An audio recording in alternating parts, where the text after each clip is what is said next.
Monsieur le ministre, chers collègues, je voudrais d'abord profiter de cette occasion pour féliciter notre collègue, Monsieur Thierno Alassane Sall, pour avoir exercé un droit constitutionnel. Le problème que j'ai aujourd'hui, chers collègues, je voudrais d'abord dire à l'endroit du président de la Commission des lois, mon cher ami Moussa, que d'abord, je pense qu'il est au courant que la loi lui permet tout de même d'exiger du gouvernement qu'on mette à sa disposition le décret, le fameux décret qui nous réunit aujourd'hui. Et je pense que Monsieur le Président de la Commission des lois se doit déjà d'exercer ce droit, mon cher ami. Vous devez exiger du gouvernement, pour le nom et le compte de l'Assemblée nationale, qu'on mette à votre disposition le décret signé du président Macky Sall et contresigné du Premier ministre Amadou Ba, qui, jusqu'à l'heure où nous parlons, est encore le Premier ministre du Sénégal. Et je pense que sur cette base, nous pourrons avancer avec les débats. Parce que, mon cher collègue,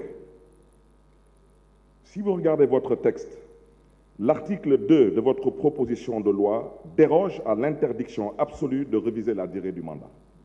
Maintenant, comment l'Assemblée nationale va gérer la question de l'article 27 de la Constitution, qui dit clairement, que la durée du mandat du président de la République est de 5 ans. Nul ne peut exercer plus de 2 mandats consécutifs. Le 2 avril 2024, qu'est-ce que nous allons faire, nous? Il faut qu'on se pose la question.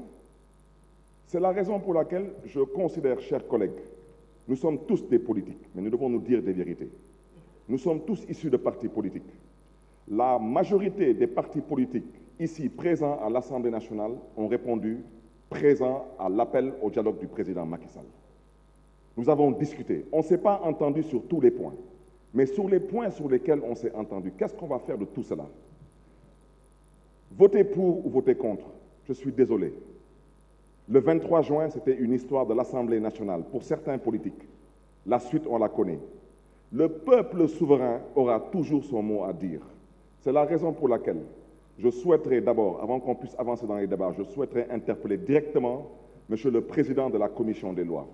Je vous prie respectueusement, au nom et pour le compte de l'Assemblée nationale, de demander au gouvernement de mettre à votre disposition déjà le décret signé de la main du président Macky Sall et contresigné du Premier ministre M. Amadou Ba. Parce que, chers collègues, c'est trop facile de se mettre ici à vouloir défendre des intérêts personnels, partisans et claniques. Mais n'oubliez pas une chose, si nous avons, nous, particulièrement au niveau de Taxawu Sénégal, accepté d'aller au dialogue national, c'était pour éviter au Sénégal le chaos, pour permettre au président Macky Sall de sortir par la grande porte et la porte honorable. Mais je vais vous dire une chose, si on laisse la majorité mécanique jouer son rôle, que personne ne dise qu'il n'a pas été averti. Les populations ne l'accepteront pas. C'est ça la triste réalité. Nous devons faire preuve de tenue, de retenue et de sagesse. Et c'est la raison pour laquelle je terminerai mon propos en dénonçant l'hypocrisie de la CEDEAO, mais surtout la fumisterie de l'Union africaine.